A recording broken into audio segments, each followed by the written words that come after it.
7 o'clock. All right, it's now 7 p.m. This meeting is called to order. Notice was posted at the town hall and for the town of Lake Mills and is on the town website at www.townoflakemills.org. Please rise and say our Pledge of Allegiance. I pledge allegiance to the flag of the United States of America and to the republic for which it stands, one nation, under God, indivisible, with liberty and justice for all.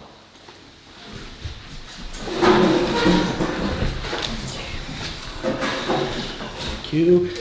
Can I get a motion for the adoption of tonight's agenda? So moved. Second? Is there any further discussion? All in favor say aye. Opposed say nay. Motion carries for the adoption for tonight's agenda. Can I get a motion for the approval of the minutes from September 9th, 2025 meeting? So moved. Second?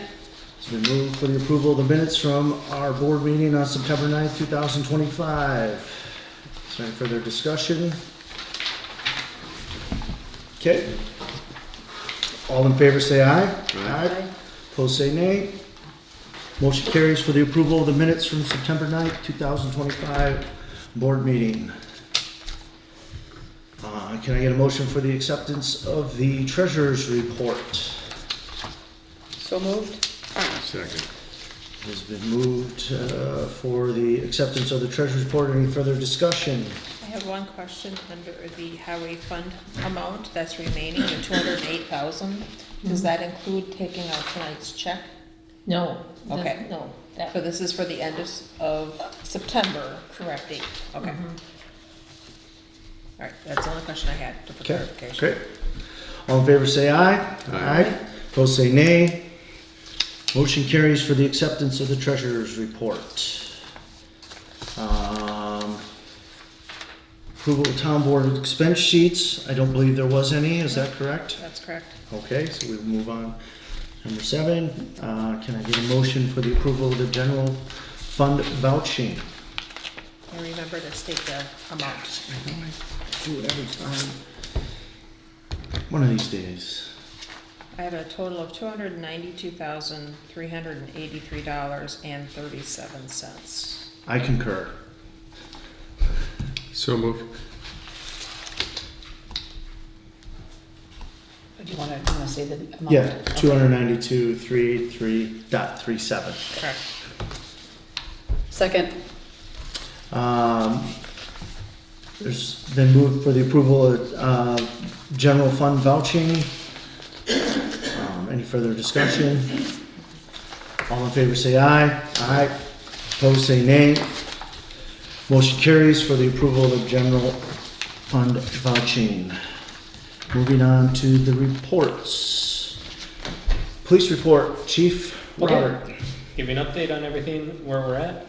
So in September, we had 2 hours of patrol time that were logged for the boat, and we had some admin time as well.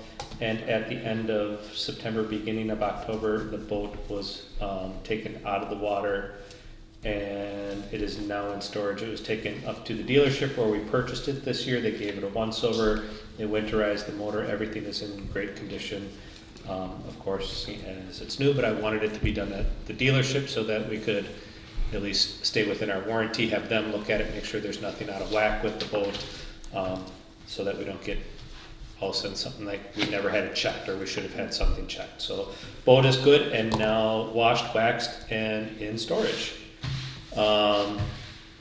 For September patrol hours on the road, we had approximately 15 hours of patrol time on the road, active patrol time, for 7 traffic stops, 4 written warnings, 4 traffic citations, 4 ordinance citations, and 3 complaints were followed up with in September. We also, myself and Brian, attended in-service or training days with Jefferson County. It's a consortium of all of the smaller agencies, and we do training. since we have to get 24 hours of training time in per year by state statute, and we had 2 full days, so we have 16 hours of that in. We covered a defense and arrest tactics. We had a legal update with Jefferson County DA's office, and then we also did active shooter training in Johnson Creek at their vacant elementary school. And this month, end of September, beginning of October, we moved the truck and the boat into one storage unit now. It's on Owen Street at Rock Lake Storage, and we were able to rent a larger storage unit that allows us to have both the truck and the boat in one location. We didn't have a heated garage before. This one is not heated, but that's okay. We have a battery maintainer on the boat. We have battery maintainer on the truck, things like that. So, and we do have electricity and lights inside the new storage unit as well, which actually the lighting is much better than what we had in any of our old storage units. So it's clean, it's nice, concrete floor, which is not what we were dealing with one of the locations where we were doing storage. So it's just a much needed upgrade for everything. The buoys can fit in there. The way the boat is in there, there will be room to have the buoys on each side of the storage unit along the walls. So we're probably actually a little bit further ahead. And we were able to take some of the signs that were in here, the road closed and high water signs, and I was able to put those in there as well. So I did notice it different, but I didn't know what it was. yeah, Thanks for those- clarifying. I took those out and was able to put those along the wall as well. So yeah, it was a nice upgrade, much needed upgrade. So Glad it worked out. Thanks for jumping on that. by the yep, way. absolutely. And that's all I have. Okay, great. Thanks. Planning Commission report, Superintendent John Thony. No planning commission report for October, no meeting was held. Okay, thank you. Fire and EMS reports, Chief Russ from Lake Mills Fire Department. Good evening. Hopefully you got everything. Just some big updates for us. We're still at 38 staffing with 2 probationary members that were approved at the last PFC, so it brings us back to 40. Seems to be a number that we're hanging at, which is good and comfortable. Always would like to see more, but a couple of big items. Beginning of the year, so we send out a annual mailer. I'm sure that you've all received them, especially if you're in our coverage area. If you're not, give me your address. I'll make sure you get one. But basically, it's the mailer that we use. Hey, support your fire department. And some of the things that we use it for is safety education, which in October is Public Safety Month, which we're out in the schools. But this year they voted on, part of it was upgrading, it was actually voted on last year, was the upgrading of the dive equipment to get that back up and running. And this year it was some new extrication equipment. So a lot of the extrication equipment has now switched to electric power, being battery power, battery operated, which allows us to not have to drag a hydraulic generated pump out there and then run the tools with lines and have trip hazards and all that. So it allows us to slap a DeWalt battery on in there and take them to where we need them. So that was roughly about $30,000 that was spent right there, which is going to be good for when we get it out when we need it out on the scenes. Another thing that we did was we had gone for a DNR grant, which was to help offset the cost of the UTV, which is a capital purchase product item for next year. We did receive, basically it's $10,000, which it's a 50-50 split, so that'll be $5,000 worth that the DNR is going to cover towards that UTV. And we're working to get things lined up so we can get after it right away at the beginning of the year, so we can get it ready for the spring grass fire season. So those are the major items that are happening. Unless there's any questions for me, that would be all I have. On this segment. All right, I think there will be more later. got it. So please, stick around. Tracy, do you have a report or you just want to wait till it's a Yeah. number of items? I can just update that we'll be discussing some additional discussion and possible action items later in the agenda, in that there was an intergovernmental meeting last Wednesday between Lake Mills, Village of Cambridge, Town of Christiana, and the Town of Rockdale. Okay, thank you. Joint Rock Lake Committee review of minutes, did they send those to you? I don't believe I've seen them yet, Okay. so as soon as I get them, I will send them out to you. Okay, thank you. Township report, we have a contract for the joint grant writing for Hope Lake Road, we'll review that later. We do have entitlement funds from Jefferson County for road work. I'm working with the county highway commissioner, on possible projects. We have about $32,000, just over $32,000 allocated. We're exploring a couple options. I actually did a ride out with Sean today to look at some of these locations that some of our roads could get repaired with this funding. Nice thing is we have to get it into the LRIP website to get it allocated, but we don't have to necessarily use the funds until 2030. And if we do change our mind within a year, we could change the application because it's entitlement funds that's allocated to Jefferson County. So, And that's something Jefferson County manages, that side of it? yes, if we work with them. Okay. If we decide to do an RFP, we would have to do that all on our own. Based on the conversation that I had during the ride out today, I think it's a good choice if we work with the Jefferson County Highway Department. It actually works out pretty well for our dollar for dollar match. It's called asphalt pay only agreement. So basically we pay for the asphalt, they pay for the other stuff, and then we get X amount of funding in return. Project may look like it costs more on paper, but if we did an RFP, we'd have additional costs. We'd have engineering, we'd have, the writing of the proposal, waiting in the time frame. But this could happen fairly quickly if we wanted to. City of Lake Mills inspector has resigned. We are looking at their revised IGA and also looking at potential services to support inspections. We just got the new IGA today. I think Robin, it's probably in their emails, right?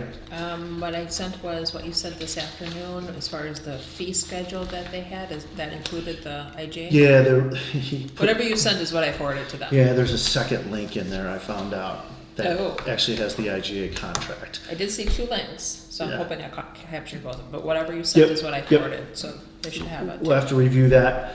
The unfortunate part is they're giving us a very short window, like next week, Wednesday, to make a decision. If we want to move forward with the City of Lake Mills, continuing to run it, or we could work with MSA, which is the group they're gonna be working with themselves. So basically, they would still administer it. We would run the fees through them. They would collect the fee, collect the fees, and then still kind of administer it as they were, or we could work with an inspector independently ourselves. So There would be a little bit of a process if we decide to go independently. I think we could have to do an RFP, or do we not have to? I'm working with the Towns Association on that. Okay. Yeah. That being said, we're making the 26th way more interesting, because if we have to make a decision, we may have to have a special meeting just on that line item to move The forward. 22nd. The 22nd, I'm sorry. Did I say 26th? You did. Sorry. And that's about the that. day they want an answer by? Yeah, That's Wednesday. I tried to push them for the end of the week. Like, you're not giving us a lot of time to like make a decision on Because we're not this. meeting until that evening, Yeah, so yeah. we're not gonna be able to have an answer to them unless we have another special meeting prior to that. I'm still trying to work with them to give us to the end of the week so that we can meet that night and try to figure that out. But I've contacted another agency. He's more local and would be excited to take on our inspection services. I just need the details of what that would look like. And then Somerset Marine, or DL Anderson, they're now Somerset. They're going to be removing the piers at the boat launches the last week of October. Okay. So 2 more weeks. The fishermen will be happy. Yeah, thought that was nice. Parks Committee report. I attended their last meeting, and to be frank, it's a bit of disarray. Jason, the committee chairperson, was moved to working nights and has delayed their collaboration and their ability to meet with an official quorum. They can't meet tomorrow. Tomorrow night, they were going to try to have another meeting. 16th. Or the And 6th. Yep. right as I found out that Tom can attend by phone. So Yeah. it would give him a quorum, but it would be Pam, Tom, and Rick. Rick. Yep. That would be it. I will say they need some help, and I think especially with Miljala, the park with the shore, and also the kayak launch and pier that they want to put in, and having a little bit of disarray and the complexity, especially of the shoreline project. I think they're a little over their heads on that front, and that's no fault of the people on the board. It's just trying to get the collaboration. I don't know if we can discuss it today or if it has to be something, but I would like to just move that problem over to the planning commission. It's on the agenda in Okay, old good. business, because we talked about it. Oh, yeah, that's right. Last month. But we'll need to talk about that to maybe having the planning commission take that project over. I just think they're more knowledgeable in that kind of stuff, especially with permits and whatnot. So, other than that, moving on to item number 9, period for public comment to be made at the podium. Please state your name and address, and keep the comments to 3 minutes if everyone's. Sure, yeah. Dale Ginneberg. I just want to talk to you about Crowville Road. I think you know what I'm talking about. There are some bad dips in there. I mean, we go through with a tractor and 2 wagons. You better slow it down way to nothing because, I mean, it goes down really bad.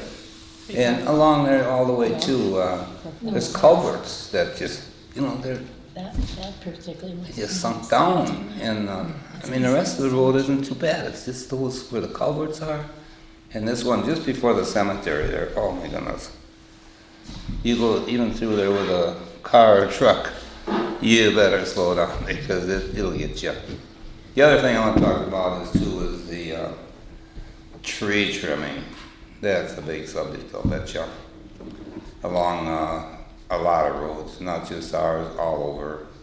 It's starting to get to be a jungle out there on some of them roads. And I know big trucks go through and they're hitting the branches, and I guess that's all I have to say. All right. Thank you. Anyone else? Thank you, and noted. I think you know what I'm talking Yeah, about. yeah. That road, it's bad. Item number 10, applications. We have any applications, No. permits, or anything? Okay. Number 11, old business, discussion or decision of directing the planning commission to review the kayak launch in Miljala Shore Park shoreline based on the Parks Committee recommendations. I guess to kind of feed off of what I had in my report, there's just a lot of different agencies that I don't think they're familiar with, and like trying to get permits, trying to communicate with different professional organizations. I think the planning commission is probably better suited, better versed, better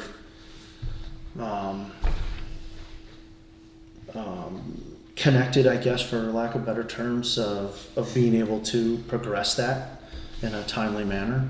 I don't know. Your guys' thoughts on that, John, Tracy?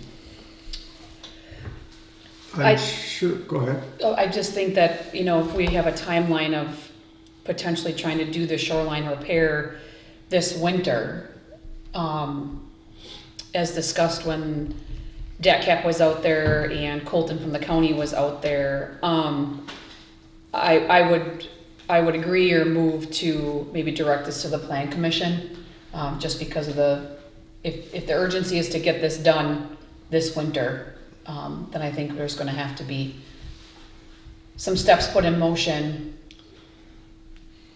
to do that, so. Well, and I will say, when I was at the Parks Committee, it was, hey, what about the driveway to get the kayak launch set up? What about the shoreline at the kayak launch to get that set up? They had gotten the data for the actual pier and then the actual launch for the kayak, but all the other site preparation stuff was something that was, like, okay, we need someone that understands that part of the process and the construction aspect. And one will maybe set up the other, right? Because you're probably gonna have to clean out some stuff over there, get the driveway nice, so that they could come in and potentially fix that shoreline. And then the last piece, and in the discussions with them, would be putting that With who? The Plan Commission? In the discussion? the Parks Commission. Okay. But part of that was also then they lost their chairperson, so they're still trying to collect who's going to take on that role and responsibility. What I could see, nobody wanted that at this point. Is Jason stepping down? I need to get that answer from him. We'll need a email saying I Yeah. formally resigned, so we have it. I did talk to Tom to see if he could stand in. There's no way he can do that. He has some personal stuff going on. He's, with family that he's helping out and supporting that, so he can't do that Is he able to continue serving? for now. Okay. So that's where, we can't let this project continue to kick the can to a committee that can't feasibly handle that. With just personnel not even being there, right, to discuss it, so. In the meantime, this is just an idea. Would it be wise to maybe have the two be joint for this particular project? And then when we do our meeting agendas, it's a joint meeting of the Parks and the Plan Commission? Because if they have Rick, Pam, and Donna that can attend, that would allow them at least a quorum of the Parks Committee, so they could meet as a joint, or they could just have one rep go to the Plan Commission and work with them, but those three could continue on at least. That's a fine idea too, of combining. Until we figure more out of what the personnel is gonna be on that Parks Committee. It may help it move forward. It can get moved forward. I don't know what the scope of work is. Yeah. And so to me, step one would be a written scope of work. Mm-hmm. And then a written scope of work would go to a civil or something like that, or Colton to say, draw something up, and then, then to Jason Forrest to say, hey, can you budget this for us? Tell us but it all starts with a written scope of work. I asked that same question. There's nothing. And they haven't Well, received I mean, anything back from. we could say what it is. I mean, we're the, True. if they don't have the skills to come, really understand what that is, maybe how to start a project like this. Mm-hmm. I understand that. But then it would be, up to this body, I would think, because, I can make up a scope of work with the other plan commissioners, but it might not be at all what the town wants. I could say it needs an asphalt parking lot with parking for 12. I mean, that's a start of a scope of work. Sure. And it needs a hardened shoreline, and it needs, Yeah. but then I'm making stuff up, or the plan commission's making stuff up, which I just, to some kind of scope, to start things, I would think would be the kickoff point, and then to move forward from there, it's just process. Tracy had a question. And I think I would want to check with the folks from DATCAP, because I believe, part of what they were putting together was in relation to some of that scope of work as far as the shoreline repair Right. for that. So, but they must not have received anything yet from They're still waiting on the Parks Committee, and according to the last meeting. Yeah, Well, well, I- Kyle just discussed fixing a driveway. Yeah. And we've discussed previously, can't really tell where people are supposed to park and not park. Right. And even then, is there do we want an improved parking area? I don't know. Is there enough space for an improved parking area? Right, which would start with the site plan, Right. you know. So, So if we get to your point, get that direction from us, could we still have the planning commission help them guide that sure, As a joint effort? as a joint effort? Because I think they're in shambles, and you know, again, the people on there, they're trying with what they have in their time and effort, but I just don't think they're as connected to be able to ask those questions, you know, and be able to take those next steps from us and saying, hey, what does this look like? How do we take this to the next step, and have the planning commission maybe coordinate that a little bit better of what they need, they know they're gonna need to be able to have the board approve or not approve to move forward, right? okay.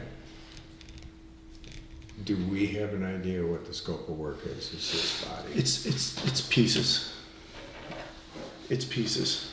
And again, DATCAP had options, but they were waiting for them to say, what does this kayak launch look like? Okay. And that's when I asked, well, So you're saying, I'm thinking, help assemble those pieces into something that would at least be the complete minimal project, maybe like the shoreline and the kayak launch area? yep, Are we thinking there's grant application associated with this or not? there is a grant application that Pam was gonna be helping with. It's a community grant. Through the Watertown, Greater Health. Community Health Yeah. Yeah, Foundation. yep. So there is that component. We would have to talk with Pam Strike on the details of what that was. That's the pieces. They're also waiting for those details so that they can get that approved or get that submitted for approval. And they're gonna need some really solid information. Correct. For a grant, Very, for a very grant stringent. application. Right. Mm-hmm. And that's why I think they'd be better suited, supported by Okay, both us and then the planning commission to see it through. okay. So how, I mean, what I'm gathering from what you're talking about, we need to get them a scope of work, they need a site plan, they need engineering, and then a budget for the entire project, not just the shoreline. Mm-hmm. So how are we gonna communicate that to the plan commission and this parks? Are you going to relay it, or how are we moving forward with this? I guess I would have to relay it to both committees and just say, these are the deliverables we need for, you know, the town's approval, but also then if we're gonna apply for a grant, it needs to be grant ready with this scope of work, right? For approval and, both the grant and the town. Okay. Is that clear? Yeah, I would propose that I get together with Pam and see where they're at, you Mhm. know, and then, That might be wise. yeah, communicate back through you probably as Okay. to, Because then I can disperse that information to Right. the bodies Yeah. that need to meet, and then Okay. from there they can plan a meeting, maybe a is it all workshop right type for me to meeting. get together with Pam and get up to speed Yeah. and Yeah, there's no quorum and issues or Colton anything and like things that. like that?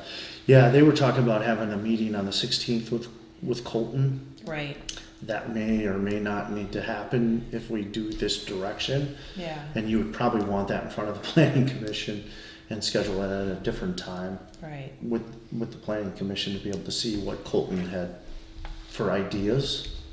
Would you be available this week on the I 16th? think I am, it's 2 days from now, right? So, so if they hold the meeting, Oh, no, even I'm if not, it's, I'm flying out tomorrow morning. oh, okay.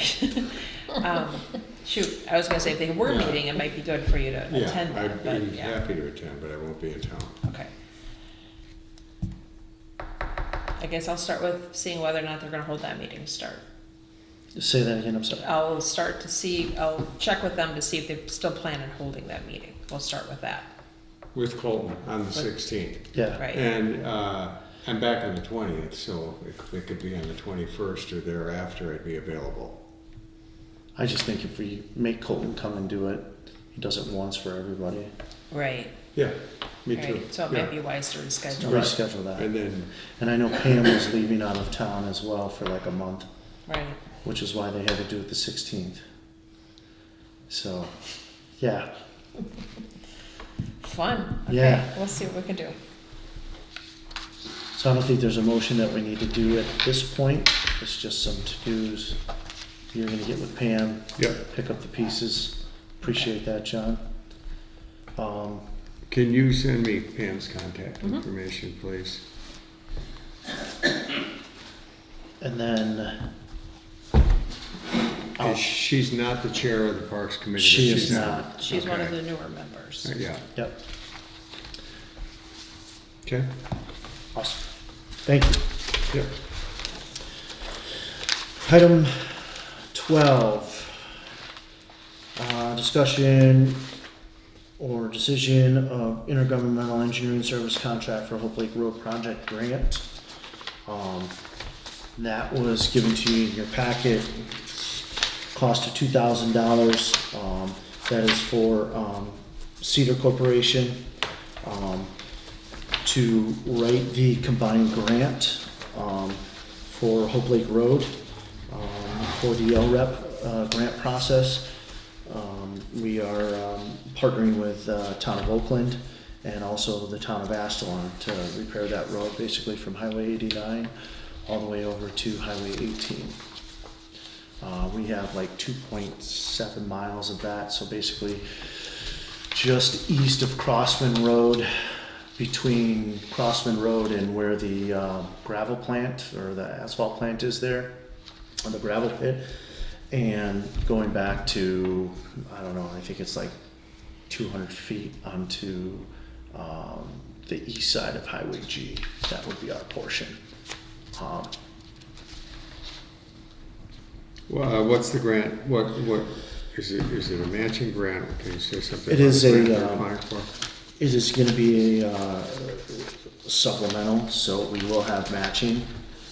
Looking at that, we have a longer time frame. We're looking at this with the coordination with Oakland and Astalon, looking at 2027. Mhm. A couple years out to be able to raise the funds, have the funds in the coffers, but then also be able to have time to put a responsible RFP out, get one or two contractors to take on that long of a project and try to coordinate that. Because if we split it up, it's gonna cost us more. Yeah, to try and repair something Yep. with 3 separate contracts? Yep. Okay, I would like to make a motion to approve this $2,000 fee for the grant application with, is it Cedar Engineering? I'm sorry. Cedar Corporation. Cedar Corporation.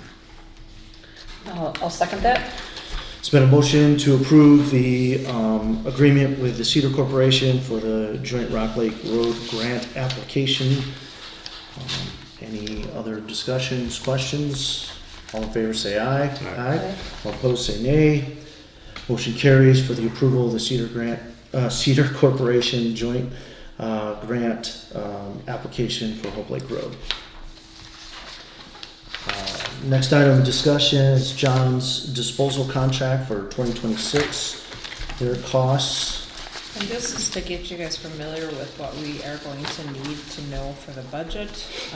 Each year they give us fees of what the increase is. They will show us the previous years in 2025 and what the next year's will be and the increase amount. From that, on the other sheet I provided you, this is the calculation that we use at budget time to figure out how much we need to make sure is in our budget, both on the revenue side as well as on the expenditure side.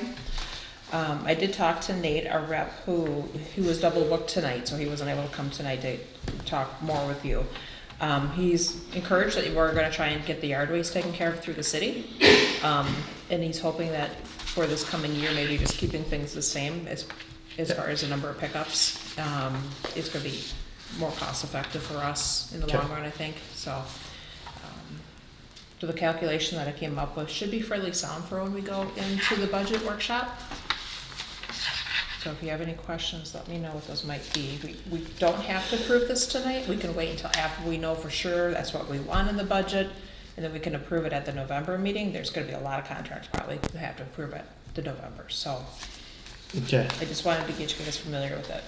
I would add that for contract approval on November's budget, once we do the overall budget.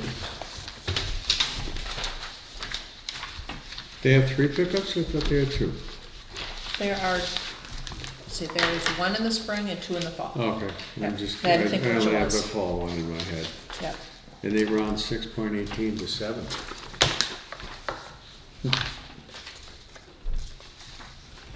All right, moving on to item C, discussion of 2026 annual animal control contract. We have 2 on our table, one for the Humane Society of Jefferson County, and then also one with the Watertown Humane Society. Just some things that I notice annually, it's 6163.26 for Jefferson County, and then it's 3230.00 for Watertown Humane Society. So quite a difference in cost. I don't know if you guys had a chance to read through all of them. I see highlights for you, John. You got some questions? Yeah, I read it. I guess one question is there additional costs to the township? And in the Watertown one, I didn't see any additional costs that would be charged to the town. And it seemed like the Jefferson County contract, there were potential additional costs to the town.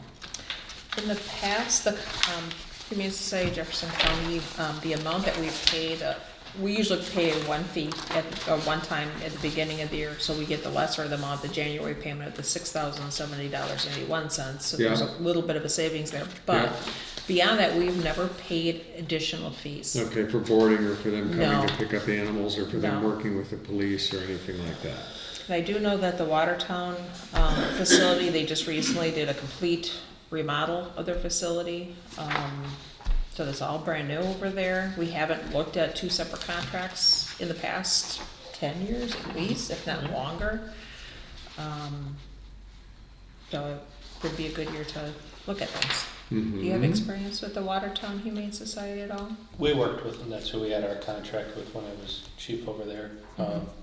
But it's much different because they're in the city you work in, so it was different for us because we had officers that were humane officers, they had the training.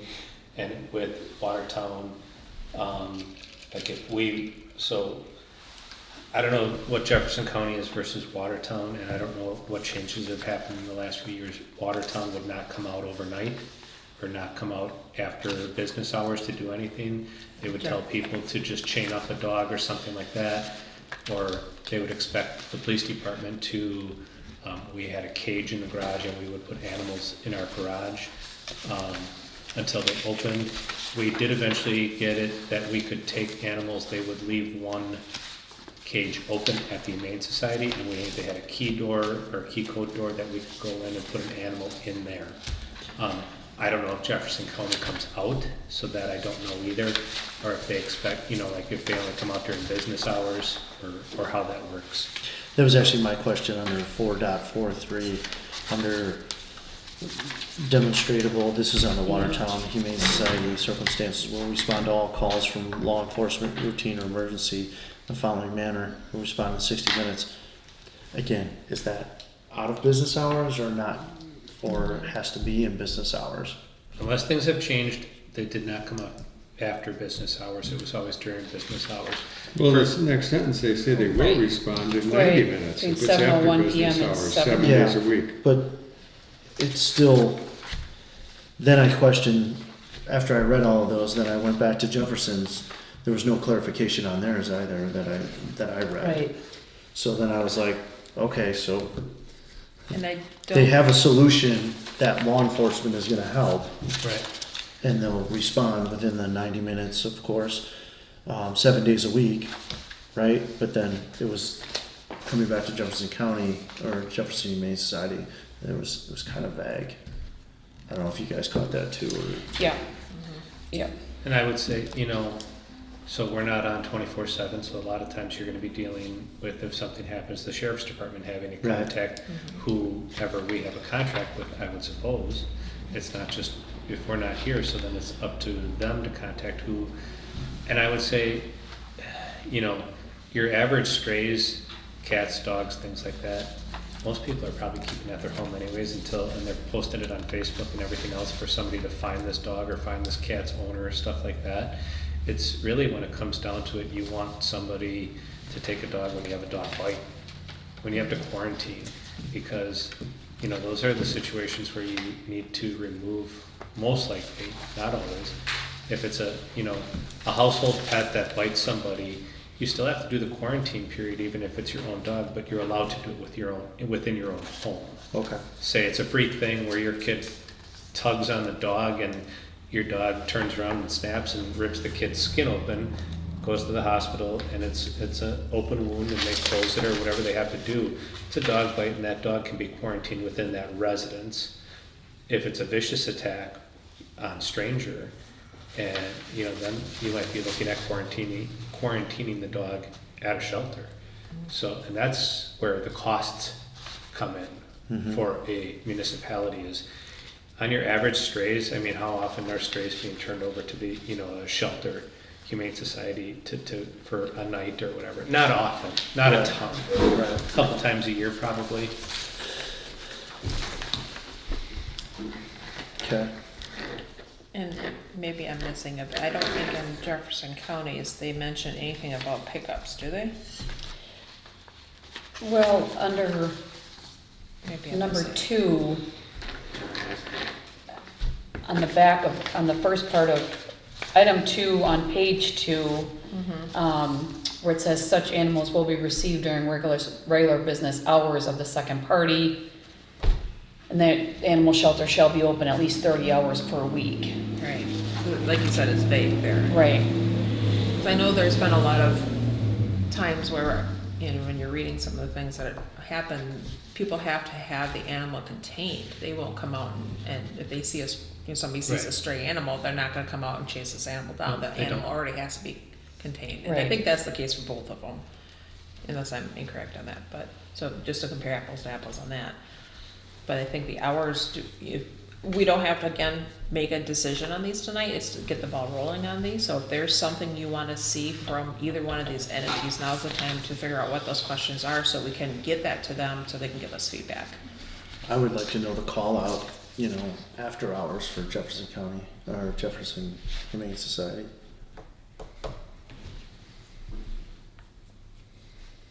Okay. And then pickups for both. Meaning pickup fee? Is Yeah. that what you're Or asking? Yeah. if they do it at all, Yeah, or if they do it at all. We haven't had any dogs that, Humane Society, we used to get reports like if there was a stray, there were fees that had to be paid and that kind of thing, and we haven't really gotten much of any of that. there was nothing this year for like dog running at large, that the Humane Society would charge the owners of the dog. To be picked, for the dog to be Yeah. picked up. Yeah. And they do charge. Yeah, As I and Tracy know does know. But there They do there too. wasn't any this year. Yeah. Yeah, Yeah, we haven't had any calls on anything. So maybe it'd be worth asking Humane Society of Jefferson County maybe for a report of animals that came from the town of Lake Mills, so we kind of have an understanding of what the use is. Sure, yeah. Okay. That makes sense to me. Yeah, and I guess another thing to just ask Watertown, is there other charges to the town? Okay. There's a boarding fee. Well, if it's not an individual, they come get a dog that's a stray, do they charge the town the boarding fee if no one claims the dog? I don't know. There is a boarding fee.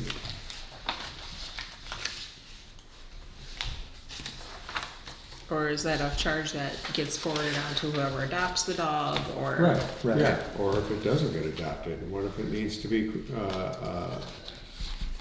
put down? And there's not an individual to charge, do they charge the township for that? Okay, I guess, what is the contract, what does it really cover? What is the coverage? Is it that they're gonna come out, not come out? I mean, cause really, the reality That's a is, fair it's question. exactly what you just said. If your dog gets picked up, you gotta pay the fees to pick up the dog. I know in my old job, we many times had vicious dogs that we would impound and quarantine at the Humane Society. And there'd be fees and thousands, tens of thousands of dollars of fees for boarding, sometimes for months. But that always fell back on the owner, generally, Yeah. or to the city. okay. It does say in 6.1 that the Watertown Humane Society shall become the owner of all stray animals after the statutory period of impound has expired. Meaning it's their decision as to what to do with it. Right. Like could be find a home for it, could be put it down, whatever. Okay. But if you, beyond what you've already mentioned for questions, if you think of something else in the next couple of days, email me, so I can put, email together to each of the entities with what our questions are, so we have those answers by November.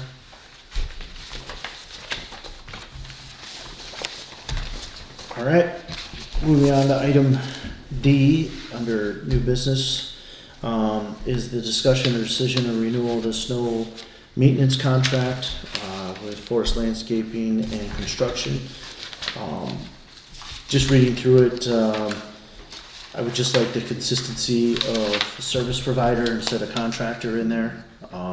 Says in one, I think it's basically the first page, first 4 paragraphs, it says contractor shall. I think it references up to service provider up top. Let's just make that consistent. And A then preference of which? service provider. Okay. Fine. Paragraph 6 towards the end, down at the bottom, material costs will be based on material costs plus normal and customary contractor markups. I think that's too vague. I would like to make that a cap at 10%. I don't think the materials are defined here. What other material costs are there? We're providing the salt and sand, and then they say what their salt and sand is, so what other material costs are there? Is that if they have to provide some repair somewhere? If we may run short on salt and they had, or sand to go get some more or something of that sort, we have a cost. But if there's anything else on a material cost, we should at least cap that. And Yeah, I agree with Just that. trying I to think just back if there's been any years where we have anything different than sand and salt. Right. either way, it's a contract and I don't want it to be any more than 10% as a markup, cost plus 10. It's pretty standard on the contracting side. We can get that changed. Also,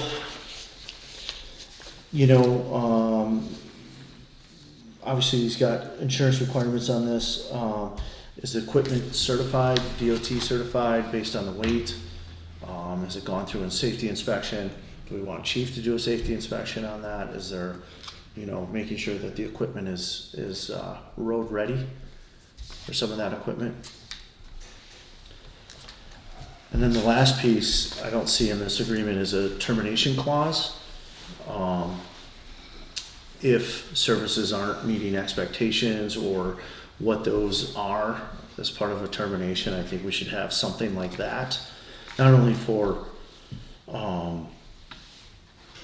the town, but also the service provider, mutually agreeable. If it's not working out for them either, if it's not making sense, there should be some kind of termination out of the contract. Your guys' thoughts? Those are just ones I had. Item 20 is a service provider will provide a spring cleanup of areas of gravel and sand. I'm just wondering what that consists of. So I reread that twice, actually a third time, because I referenced back to they're not gonna take care of any of the gravel or grass or any of that stuff. But if you read on town road. It doesn't include the right-of-way, which they do reference the right-of-way in the prior ones. Mm-hmm. So I'm, Do they do that? I just don't, Yeah. I've never seen them operate any, so they operate a brush or something like that and get their gravel over into the ditch? well, that's a great question. I just don't know what that consists of. And so if I don't understand what it consists of, it's hard to say whether they did it or not. So maybe we need to have that Clarified? defined, Yeah. clarified. Yeah. Just what does it consist of? Brushing off the pavement, cleaning excess piles of gravel at intersections, stuff like that. Okay. I do have a question on item number 19, as far as maintaining of tree branches and other obstructions to the height of 12 feet above the pavement. Just because as Charlie had mentioned with the tree trimming, yeah, I've had a couple people stop and mention the tree trimming as well. And so I guess one of my questions is that do we have several areas of this township where we aren't gonna meet this requirement on item number 19 because of the tree trimming in question? And so knowing that we may not meet that, is that going to set us up for additional charges of some sort because of that?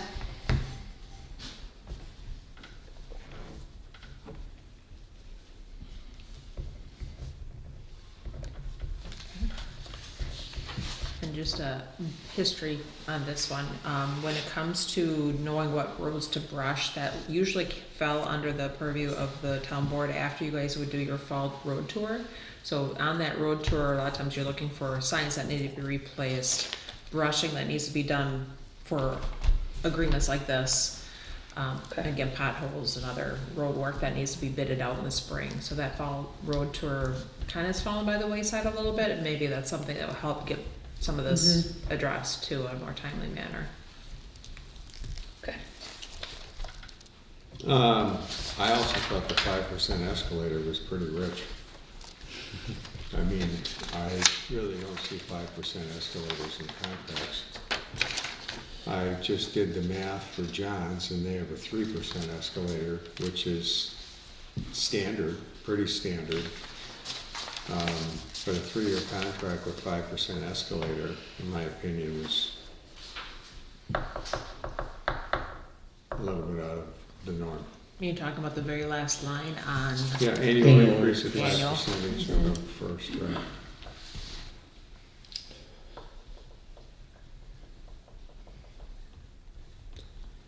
what would you think would be a more reasonable? Well, we could use something like the, government cost of living increase or something like that, that would, I mean, I don't know where the economy's going.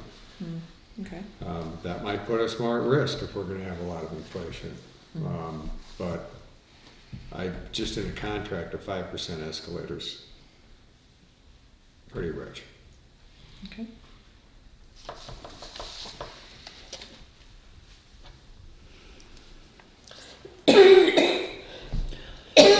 Now, the timing on this one, we wouldn't, if he comes back to it, we wouldn't be approving that till November 5th. It's, pushing that for winter time. Right. We would have to prove with conditions that all of these are met, that we can sign off on that, and then we can sign it Prior to the next meeting? prior to the next meeting. Okay. You could do a condition where Kyle work with Forrest to get this hashed out based on the, discussion tonight, with the condition that he's happy with the final product of the contract based on your comments, and then he can sign off on it.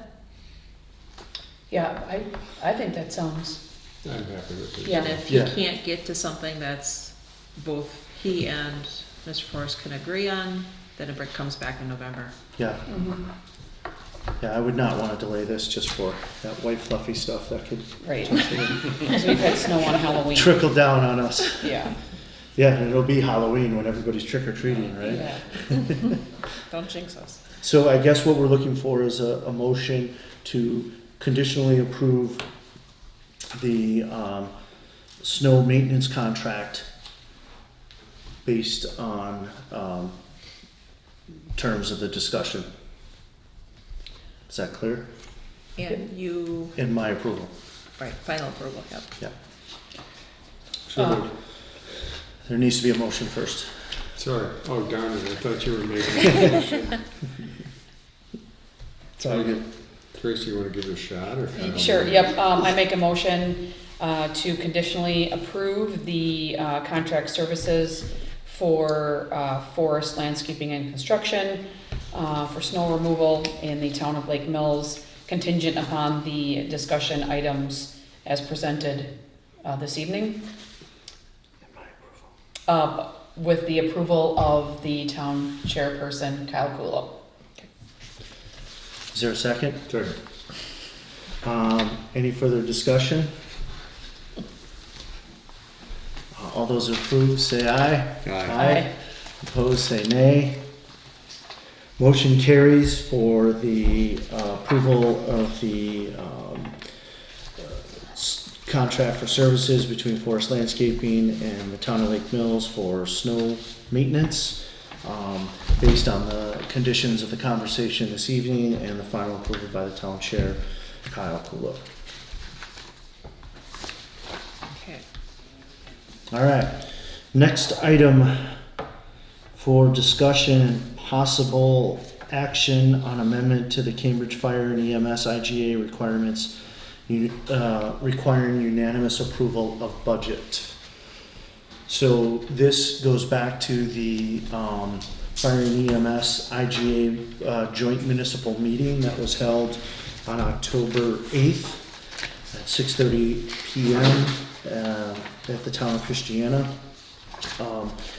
Basically with this item, and please jump in, Tracy, if I'm not clarifying this correctly for everyone on the board here, is they're wanting to make sure that the budget has unanimous approval by all municipals involved in the commission. So we would just need to vote that there needs to be a motion that we require unanimous approval of the approval of the budget by all municipalities, by all entities. And then just to add, that is in section 4.1.2, in the IGA, the language did say where it has been approved by a majority of municipalities, and the language that is being proposed is requiring unanimous approval of the budget by municipalities instead of majority. Can you read that number one more time? Section 4.1.2, titled Municipal Adoption of Annual Operating Budget. Thank you.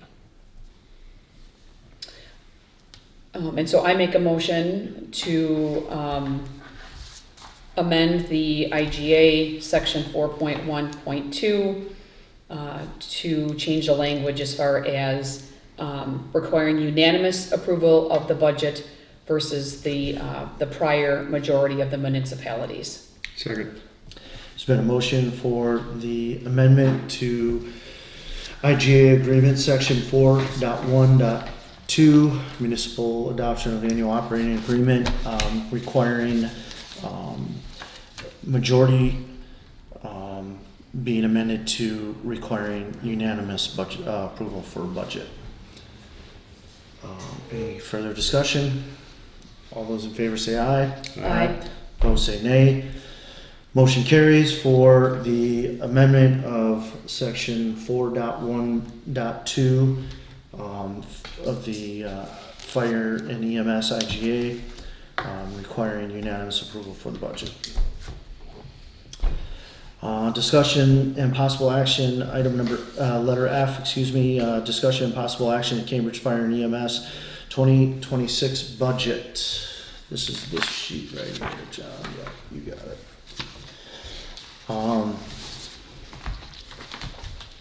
Some omits on the budget, and Tracy is way more versed in this than I am. It did not include the payouts or the who owed who what when it came to the town of Oakland's withdrawal from the commission. So there still may be dollars, more than likely there will be dollars that are still gonna be paid out, and also expenses that are still coming in for lawyers' fees to try to figure out all those details. So if you go to the last line, it's negative $60,313.53 as the budget stands today. On the very last page. That's the total expenditures of 1.5,442,766 with net operating revenue of $1,482,463.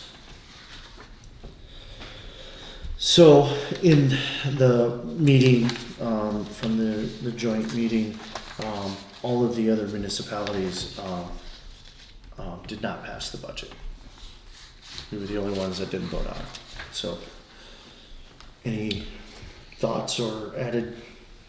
No, I just do want to add in, as you mentioned, the town of, the audit based on the town of Oakland removing themselves from the commission.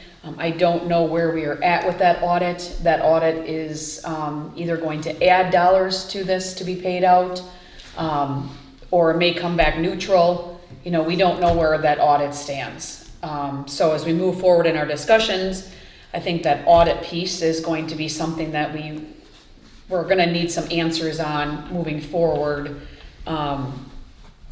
In regards to this, I think $1.5 million obviously is not sustainable for any of the townships, you know, based upon, I mean, the other townships voted against this budget as well, so. I think there was a number, some of the data that we had, right? One of the sheets, what was our portion? We were 8%, so 8% of this budget is, Lake Mills is accounting for. Cambridge is 49, Christiana is 39, Lake Mills is 8, and Rockdale is 4. That's currently.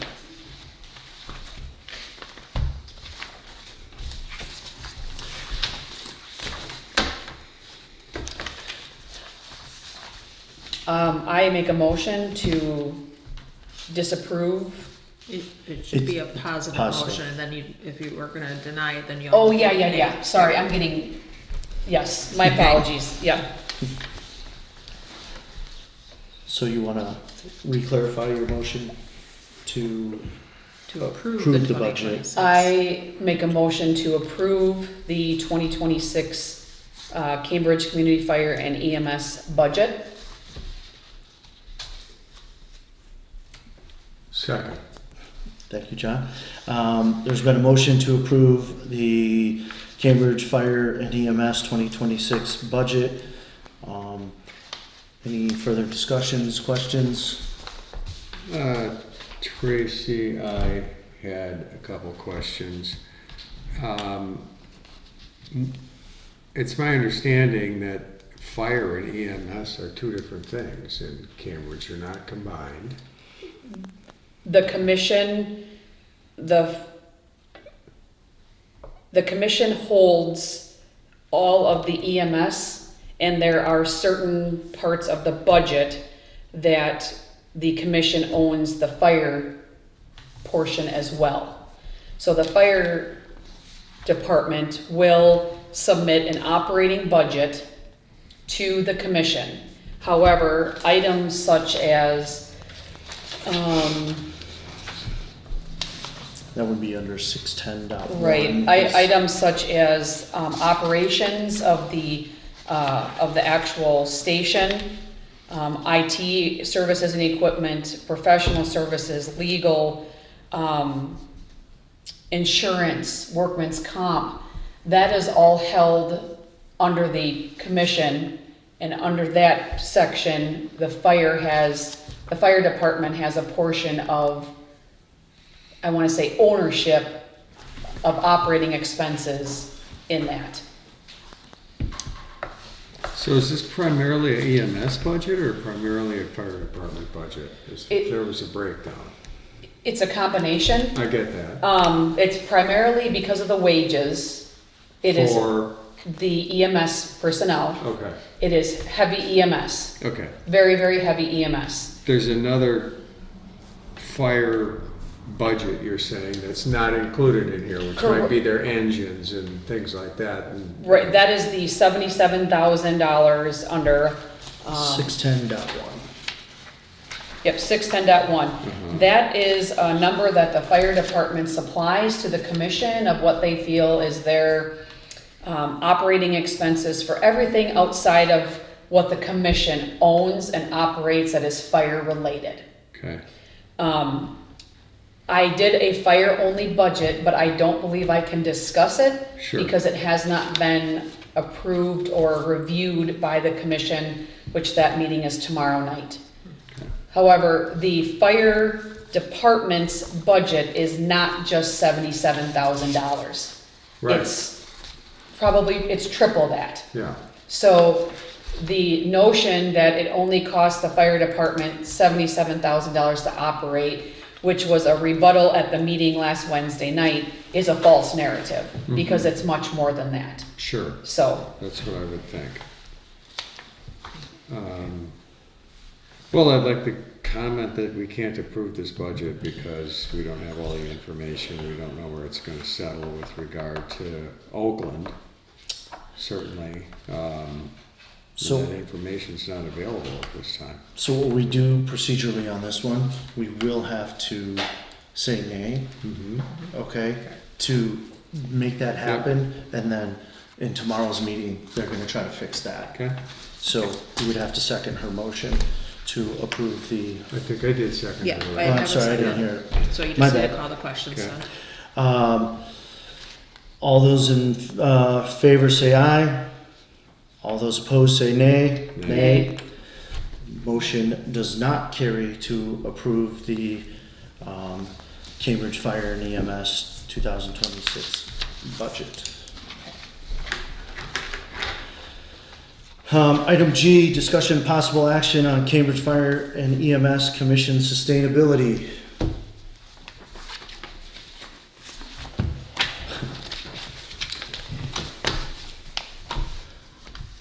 and so I think as a discussion last Wednesday with the intergovernmental meeting between the municipalities, it is proposed that I was to put together a fire-only budget, and then EMS services would be contracted out.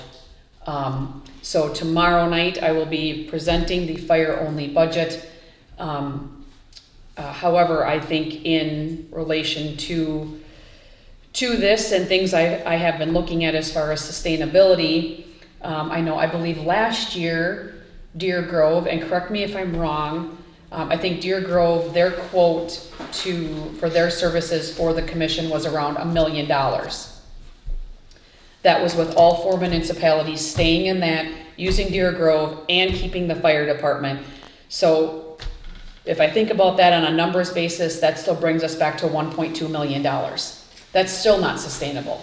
And now it's down to 3 municipalities that would have to carry that cost. Correct, if we were to remove ourselves from this IGA. Right. As I mentioned, I think a couple of things that we need to keep in the back of our mind is the audit from Oakland. I think that is either going to be a help or a hinder, depending on where that comes back. It's either going to be, maybe there's going to be money owed to the town of Lake Mills, maybe we are going to have to pay more.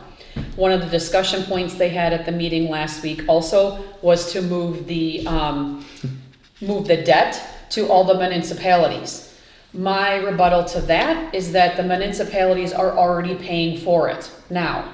So they were going to take the service debt, which is on the last page of the budget, which is the Squad 5 ambulance crew house, there's a Bagger line of credit, the Plymouth, all of that, they were going to look at restructuring the loan for, potentially doing an interest only for a year, and seeing if that was going to be enough to maybe get things right-sized to help with some breathing room. When I peel back the layers of this, I think doing that is still just kicking the can down the road. The debt still has to be paid. Is a year enough time to right-size this type of operation? When you start, like I said, when you start peeling back all of the layers, what that looks like, I don't know. I just know the debt would still have to be paid.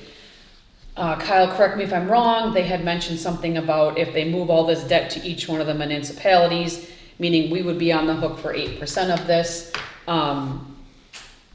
It would not affect our levy. So that's why they were proposing this. And that proposition came from an expert that was on, Yep, James Small. James Small. Right, James Small's with the rural housing, not rural housing, I'm sorry, rural emergency services with UW, with the UW group, and he's extremely knowledgeable, very, very well versed. He has helped many commissions and municipalities with emergency services and structuring different things. He knows what he's talking about, and he had a couple of recommendations as far as taking away this line item of this debt for a short term to try to see if we could fix and make some other breathing room. And also too, as far as the sustainability point of this, I think there was, question on what do we have for run times and how much did the fire department, what did they service for the town of Lake Mills? And in 2024, when I was looking at the annual report, the fire department for Lake Mills had 4 calls for us. The Cambridge Fire Department had 4 calls for the town of Lake Mills. When I talked to John Williams, and John was hoping to be here tonight, it roughly has been about 15 on the EMS side for 2025. So just some background information regarding that. You didn't have any information year-to-date for calls from the fire for 2025? No, and I can ask that question and see if we can get some answers on that, but no, I do not. With the, I had a question on the debt side of it, so we can understand the number here. With the current debt, if we were to take on the 8%, what does that number look like, Tracy? Well, I can tell you that that would be, Well, it looks like their outstanding principals are in excess of $800,000. Which is on, I mean, these expenditures are 273 and 166, that's the annual payment. Over on the right-hand side is what the outstanding balances are on the loan. right, correct. And so, you got 400,000, 70,000, 246,000, 338,000. I forgot to add that one in, so it's over $1 million. And another 120,000 in the last 2. So, I talked to Robin earlier about this today. I mean, if you leave something that's not good, it doesn't leave your liabilities. Your liabilities Correct. are still outstanding. Yep. We're, I think, being part of this group, we're part of these liabilities as well. Yep, you're absolutely right. And so if this EMS, which I guess if this isn't the fire equipment in here in these, it's mostly the EMS equipment. If I mean, it's the first time I've seen this, so I don't know. You start selling the equipment and things like that, there's still going to be a large outstanding principal. And Right. Contracts in place and things like that. And then there's also, if you're letting a bunch of people go, there's workman's comp and, there's those things that you have to carry for a while yourself before it switches over to the government. So anyway, to me, there's more information for us to understand. And again, I don't know, would you maybe stay with fire and not stay with EMS if EMS goes away? I don't know the answer to that, because they are 2 separate entities. I do know it costs less to go with Lake Mills from what I can tell, considerably less, maybe 60% less, 70% less. But that's, I guess there still needs to be an understanding of what our liabilities are going to be, having been a member of this group. Well, that was actually kind of brought up in our discussion of if we left, because it was a hypothetical in the meeting, is we would then, with those liabilities, we'd also give back the equity to those in exchange for those liabilities, so that then the next entity would take that on. That wasn't confirmed. Obviously, that's part of the equation of how that could get worked out. So the next entity would be like Deer Grove taking over all their equipment. I'm making that up, but that's Yeah. sort of what you're saying. Right. It was actually more of the Village of Cambridge Fire Department would take on the EMS themselves. Actually, the Village of Cambridge would take on the fire, That's right, right, and then EMS would be contracted out. correct. My proposal for tomorrow night is that if that's the route we're going to go, I think each one of the municipalities owe it to their constituents to have multiple quotes for what the EMS service might be. There's options of Deer Grove, Ryan Brothers, those types of things. But you were absolutely right. There are several questions that we have to explore, as far as what that would look like. And when it comes down to run times, I know this was a discussion the other night too. There was a comment that there was, a certain amount of run times from Cambridge, I think, till London Lodge was 6 minutes. And my challenge, I think, back for that is I would like for them to show me the 6 minutes. So we can do a Google map, and we can find that it's 6 minutes, but I would like to know the proximity of from the time that call comes in until the time they hit London Lodge, is that 6 minutes? That is my challenge. I'd like to know, because I do feel very confident in Chief Russ's run times that he has supplied us with prior, that if it's 13 minutes from here to the golf course, it is 13 minutes. And so that is a couple of other things that I would like I would like additional clarity on as far as what those run times are. I think the professional term that I learned was shoot time. When it's a volunteer fire department, how long does it take them to get to the firehouse, get the equipment, get loaded, and get out the door? That's shoot time. Okay. And then there's that travel time. So what is that total time of that call for those services that are being rendered when it comes to the fire department? I think we need to explore what it would look like contracting with the city of Lake Mills. Right, and I agree with that, Tracy. So we're looking at item G as a discussion of think possible maybe I'm getting ahead of action. myself. Yeah, I think we are a little bit. I'm gonna kind of reel us back into this section. The one that we're on is possible action for commission sustainability. I don't think we have to take action on it. I just think needs to be an understanding of what that sustainability could be. And I think that rolls into the next items. Is there any questions or? Was there any decisions made by other towns at that joint meeting No. on this No, item? they're Okay. waiting for this budget that I Okay, so put there together. was no decision No on this decision. particular agenda No. item? But Okay. another thing that we also have to think about that will be brought up tomorrow night is that if it is agreed upon to move to a fire-only budget and they disband the EMS portion of the IGA, I believe in the union due or the union contract, those EMS personnel,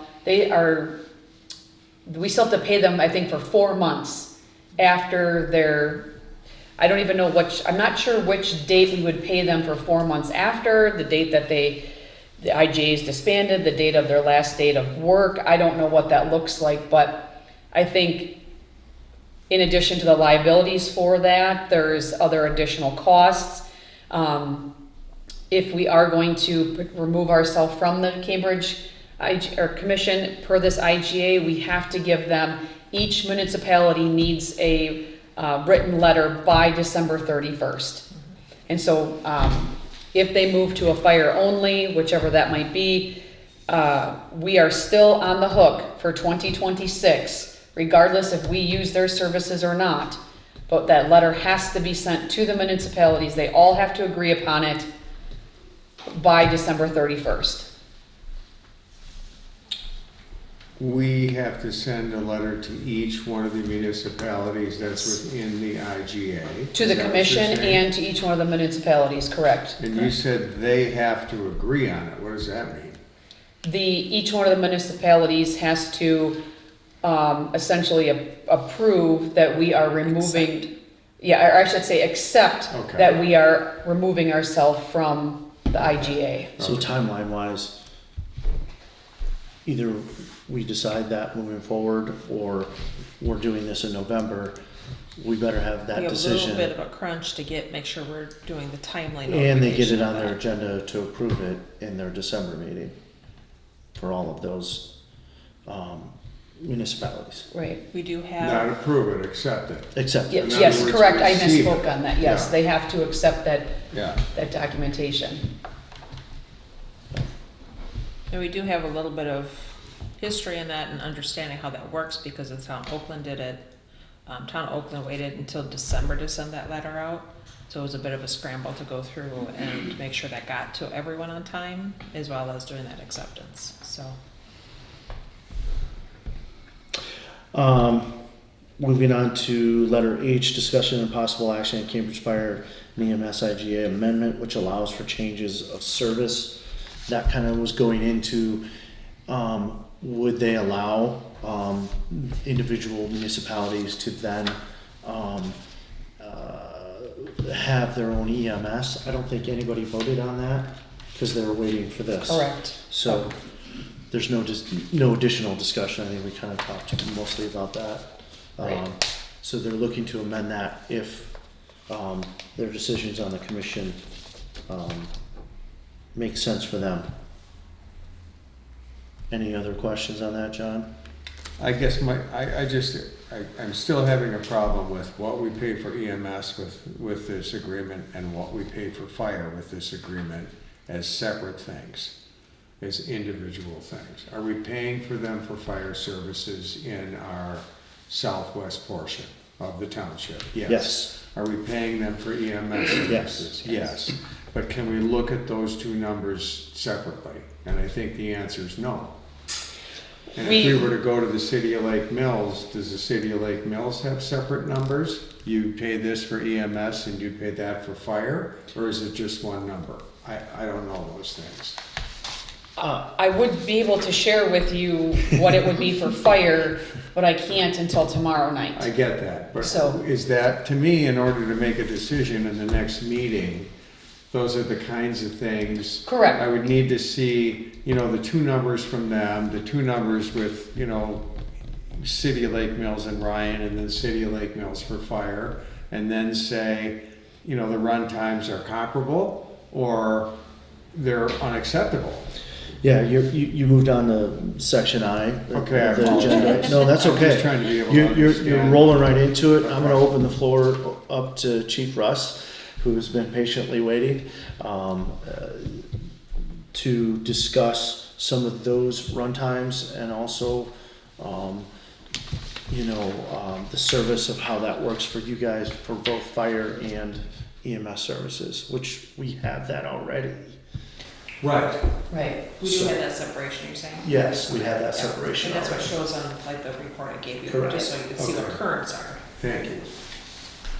So indeed, there is two contracts. There's an EMS contract and there's a fire contract for which you currently have right now. That's what all of our municipalities are. It's the city of Lake Mills.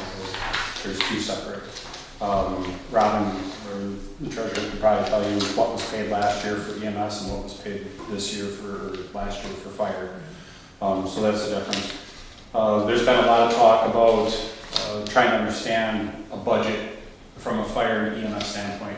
85% is normally fire, or 85% of that is normally EMS, and 15% of that is fire, because of your staffing, which obviously you guys have already identified. As far as the run times, I quickly gathered, we do keep a pretty close track as to what's happening. Obviously, it's an item of contention for run times. Depending on where you're sitting in the United States or even in the state of Wisconsin, these run times are relatively short, but they're also relatively long. Again, it all depends on where you're sitting. If you're in Winchester, Wisconsin, This is probably really good run numbers. Right. If you're sitting in downtown Milwaukee, those are poor numbers. It all depends on where you're sitting. I just quickly added it up. Ryan Brothers, their software just runs it to the nearest minute, so that's where that goes. It doesn't debate the half minute, it doesn't debate the 20 seconds, any of that. But basically, if you add all those up, it comes to 12.3. So that's their average run time to get down into Oakland. I did remove the address numbers because this is an EMS report that is in a sense a little bit of HIPAA. So please excuse if the numbers are removed, it's just patient confidentiality. But you can tell, Red Feather Drive, you can look at County Road A, you can look at Beach Court, so all of those are in there. This is a Ryan Brothers report, so this is pulled from their EMS documentation. It is what is uploaded into Wards, so the information has to be correct. If you're fudging numbers, you can get in trouble from the state DHS. The next one that you have there is actually from, this is the email that I get from Jefferson County Dispatch. After we complete a run, this is exactly what you get. This is exactly how it's broken down. Jefferson Dispatch does a really good job. They do have short numbers up there. They're owned by the Sheriff's Department. They do focus more on law enforcement, so they have a lot more traffic coming from law enforcement, our local police departments. They don't necessarily get to track everything to a T, but this is what we are getting from Jefferson County Dispatch. So this one here, and Kyle brought up shoot time. The way that I look at run times is when you're staffed in station, if that rig is not out the door in 2 minutes, you have a personnel issue and you need to correct it and get them on the straight and narrow and getting out the door in under 2 minutes. That is the response time of the tone going off, getting out of bed, getting out of wherever you're at, whether it's in a training, walking to the vehicle and getting out the door and calling in a dispatch at your room. That's what is shoot time. In a paid-on-call department, that really differs because you never know who's going to be available and where they live. You could have a person, I have several members who live on the opposite side of the lake. They have to drive all the way around the lake to get to my department before they can get in a vehicle and respond. That's an increased shoot time. I also have people who live just 2 doors down from the fire department. One lives in the backyard and several others that only live about 3 blocks away. Well, if that's the group that's coming in, they're almost there at the same time as our full-time members from Ryan Brothers are getting out the door. So that shoot time can really vary. This one here, prime example of it, the time it was reported was 9:52:14. And again, I redacted the personal information off of it because this was one of our EMS calls. So it came in at 9:52 p.m. They converted that to military time, which then came dispatch at 21:52:18. We were en route at 21:56:24, so roughly 4 minutes for shoot time. And then it's travel time from there on out. And there's a lot of things that affect travel time. Night, day, rain, snow, freezing sleet, complete covered ice. Driving down County Highway 8, getting behind a tractor hauling corn. I was in it last night. You get in the S-curves, you really can't pass. So there's a lot of things that play into travel time as well. And the thing is that's not just Lake Mills, that's every department. So with that being said, this call, total time dispatched on scene was 15 minutes and 35 seconds. That's a paid-on-call department getting out the door. This was a secondary call. Ryan Brothers was already out. This was our call down to Circle Drive. So, interesting that you mentioned about just drive times. What are just drive times? I went on MapQuest. MapQuest is a pretty reasonable item to use, or pretty good software to use. From our station to Circle Drive, it's 14 minutes. From the city of, or from the village of Cambridge station, Cambridge Road 2 Department, it's an 8-minute drive. Is there a time difference? You bet there is. But, now again, shoot time. You take a look at that. What does it take for us to assemble? What does it take for Cambridge? Again, time, day, who's available, what you got going. The second page of that, it just kind of carries on. Shows scene, back to base, available, those types of information. Some of the numbers in there, they're just basically identifiers as to the vehicle unit. The next there, basically what I did, just so in case if anybody wants to talk about it or whatever, basically, this here is the map that if somebody would have left Cambridge Fire Department going to that call, ours obviously was a little bit different. I thought I had attached that one in it. I don't know if I did, The Robin. first map is kind of cut off, is that correct? This is what printed. Yeah. It looks like yours. I thought yeah, it's the same one I got. I thought I printed one from us, which showed our travel, which is obviously coming down County Highway. That's the next page, No. okay. So interesting that you mentioned London Lodge. This is not London Lodge that I'm aware of, but it's London, Wisconsin. It's kind of One of the furthest out. yeah, so this is a portion that's out in London. The top is an example of Lake Mills. It shows you it's a 12-minute response. The 16 is if we go down County Highway A and back up. There's just no direct road that gets to it. It's a 12-minute response. That's MapQuest. If you look at Cambridge, it's 8 minutes. 4 minutes difference. I even did you the common courtesy of showing you Deerfield Fire. Deerfield is 9 minutes. So, So that's about the worst location That is, from the Lake Mills Fire Department? yeah, because everything, I mean, you can take all those numbers that, what I just showed you with our sheet and then the Ryan Brothers. If we're going down A to Hope Lake Road, it's gonna be less time because your township comes first.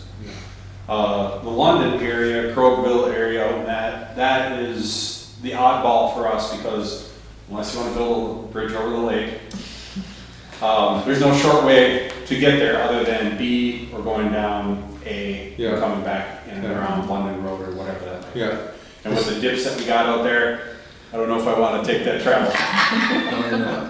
Roller coaster. what about your UTV on the trail? Well, there's another option. But, our staff model right now is Ryan Brothers is in-house 24/7. They do not handle any interfacility transports. They don't go on any other mutual aid calls unless there's a huge catastrophe happening somewhere. They're there, they get out the door. Cody has it set that they're supposed to be out the door in under 2 minutes. They pretty much meet that. About a minute and a half is normally their time to get out the door. Probably what's a little bit nicer is there's staff in our station, so literally their bedroom and their living area is a walk from that door to the front door. Tracy's been in the building and kind of knows the layout of our building. They're not that far away from their ambulance to get out the door. So. But yes, as far as the contracts, it is 2 contracts. One is the EMS contract, one is the fire. Eventually, at some point, I almost do see those going the same way to becoming one sort of the type. However, right now we do have communities, townships that don't take both services from us. Milford is one of those where we provide fire service to, but it's Johnson Creek EMS. So there again, if you want to talk about, you get on the north side of the interstate, that's Milford right there. I mean, Town of Lake Mills has a little bit up there, but that's Milford right there. And off of Highway A to say like, was that Woleen? Woleen Road? No, not Woleen. It's a different one. Weber. I mean, right there's like the line. Johnson Creek has to come all the way there. Johnson Creek covers the north side of the interstate. So across Wisconsin, you're going to see these where other agencies are closer, but they get their service from another agency. Waterloo just voted not to accept the Ryan Brothers contract, and they're going to stick with us for fire up there, and EMS from the city of Waterloo. So it's happening all around us. It's not uncommon, but if there's any questions I can answer for you, I'll try to give you the best that I can. you know, I just want to go back to one of my issues. I guess I don't need to see those separate numbers, because this is the combined number, Tracy, right? For the monthly payment. And then I can, because Lake Mills has fire and EMS, fire and EMS separate. Now Ryan isn't Ryan isn't in excess of this sheet, are they? No, They're no. included in this sheet. City Lake Mills EMS is Ryan Services. Okay. Yeah. Oh, okay. So, I mean, I can add these two numbers together, the 51 and the 24 quarterly, right? And, you know, that's 75, and they're serving 2,000 people, and then I can just look at, you know, this number here, which is 24, which I could say is 25, and they're serving about 200 people. Technically, it's Right. 240. Okay. Yeah, and just to note that there is, we need to look in what's happening with the billing there as well, because there's Yeah. another quarter that's not attributed for Cambridge EMS. Right, but it is about 24 a quarter. Yep, Right, so I mean, I can just sort of see the per capita cost. correct. It's like 300, it's what, 385 or something like that? Yeah, I think it was 385 with the Yeah. fire. Yeah, You know, versus Lake Mills is yeah. I just a did little the over quarterly. $100. Yeah, I did quarterly numbers. Yeah. Okay. And your contracts are based off of, EMS is based off of per capita numbers, and then your fire is based off of equalized value, Rotten, there's what, one or two other items in there, property values, equalized value. Yeah. We use inspectable properties, I can't remember if we use that or not, but it's basically,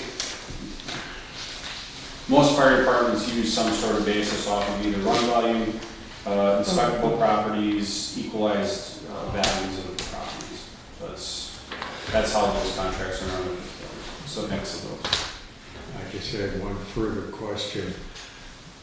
If we just went with the City of Lake Mills, is there still some kind of intergovernmental agreement that just coordinates the activity between the various departments? Like if your fire equipment's all on a fire, does Waterloo know that? Or does Cambridge know that all your equipment's being used somewhere so they know that they're supposed to respond?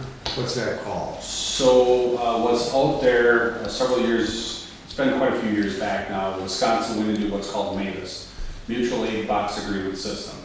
So if we get a fire that we're responding to, you're gonna see Watertown, Jefferson, Cambridge, Fort Atkinson.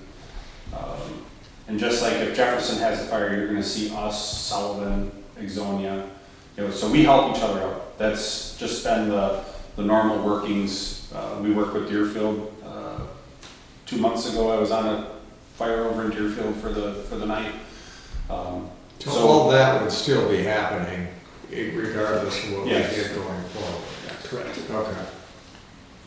And there are definitely places where other departments do get to somebody else's territory beforehand.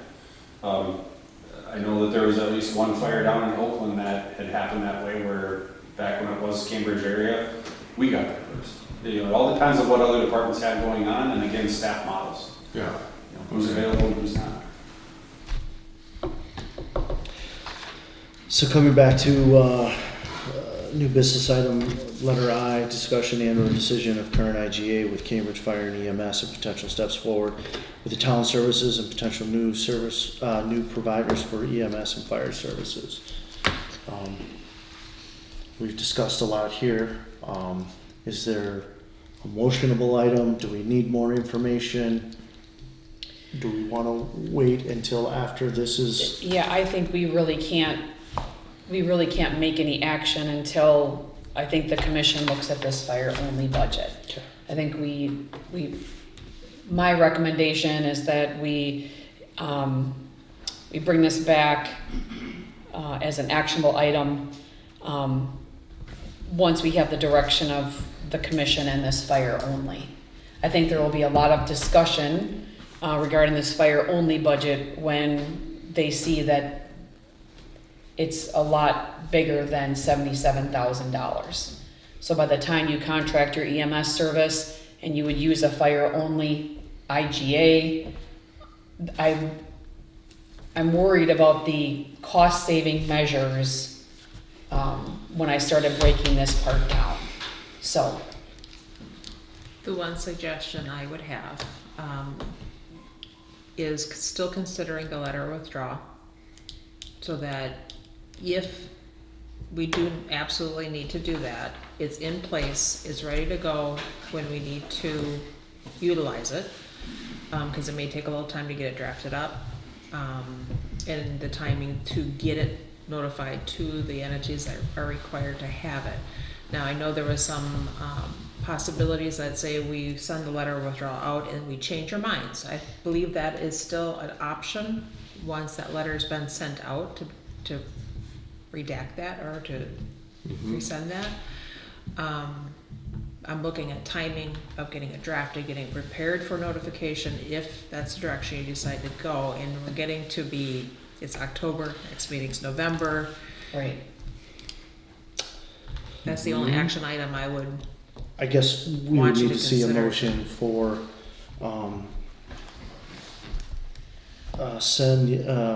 creating a letter of withdrawal contingent on the commission's, sustainability, with a fire only,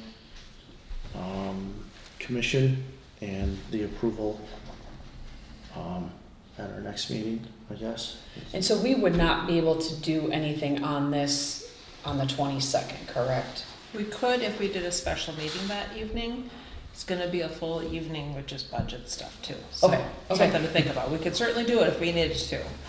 I think it's just, Okay. it's gonna be a full meeting. Yeah, yep. I'd just like to make a motion to create a letter to withdraw from the Cambridge and Fire EMS. And not any more complicated than that. Okay,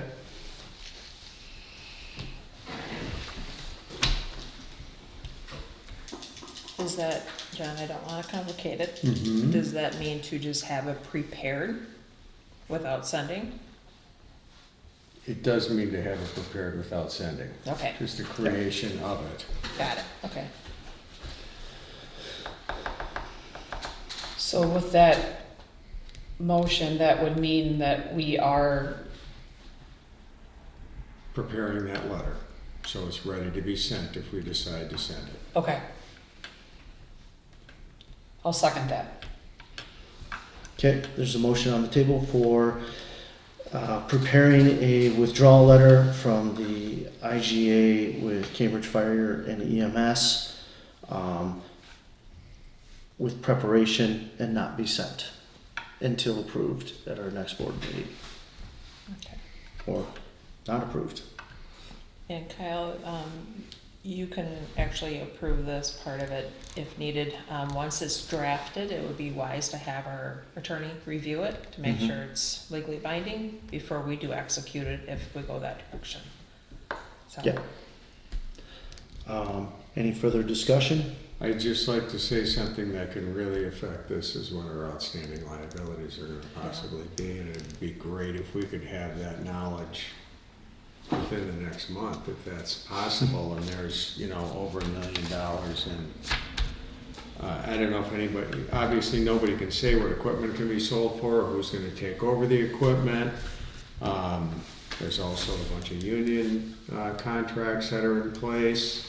It'd be very interesting to see what that liability is, and I don't know, Tracy, if a professional doesn't need to be involved, somebody from an accounting firm, a real professional. Right, and the commission does have an attorney, and so, my thought is after this discussion tomorrow night, that there will be additional discussions with the attorney.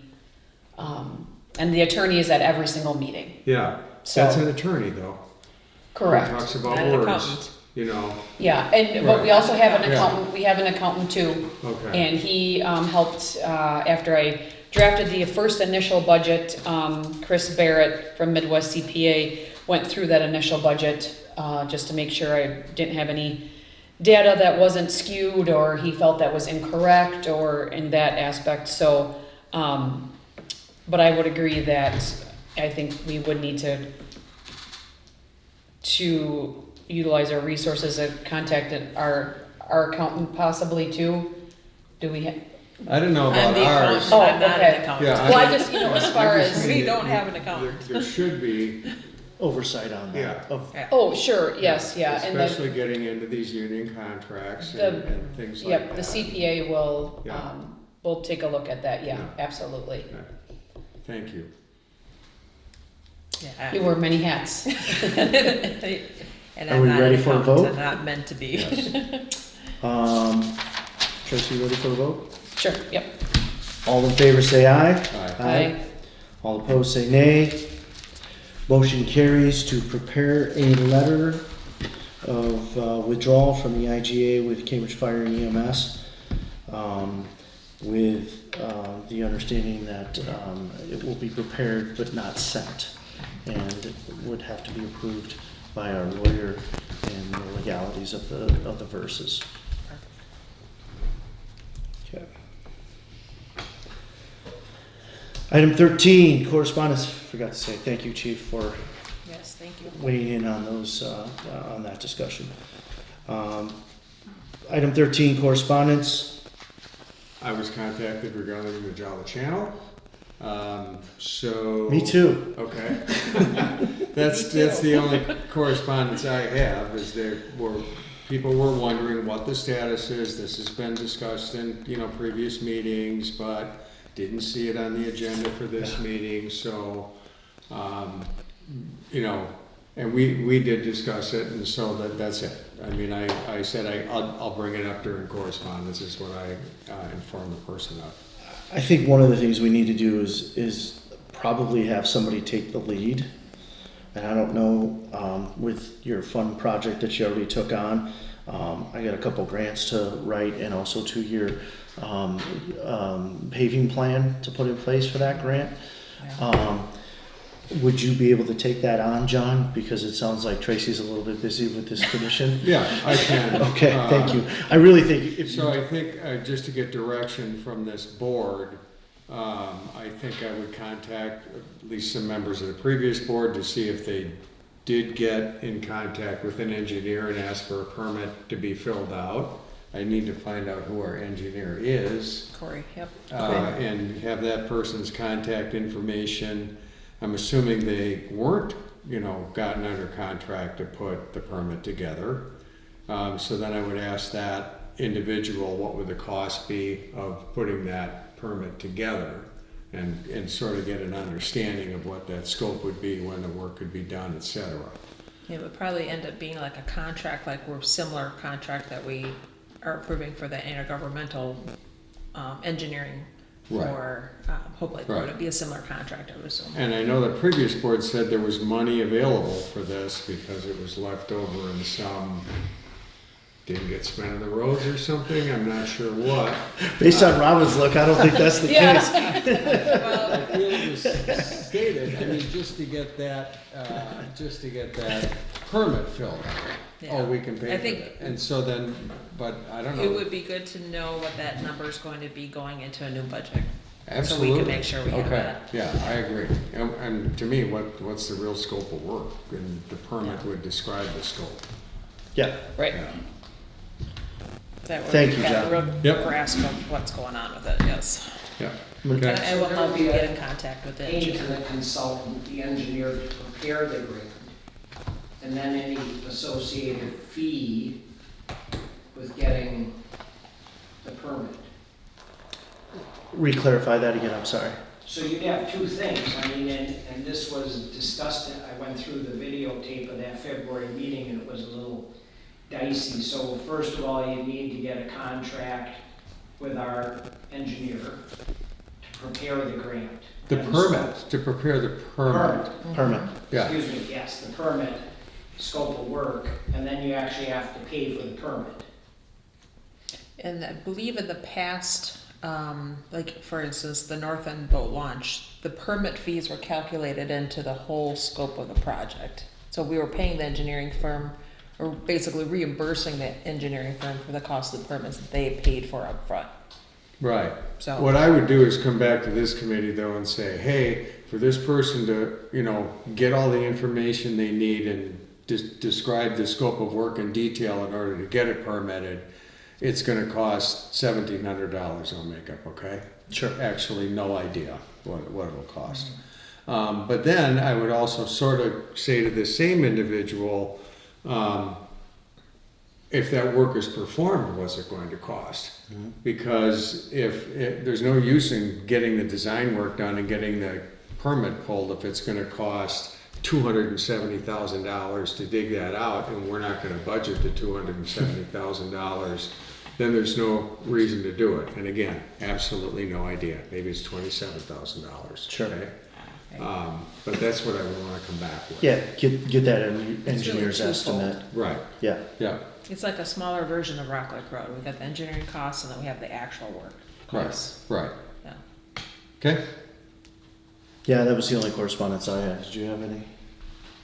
The only correspondence is, again, with the building inspector, change. That's Yes. important, because the public, almost every day I have someone asking about the building inspection services, so, Yeah, that may be something we do have to do a special meeting for on the 22nd.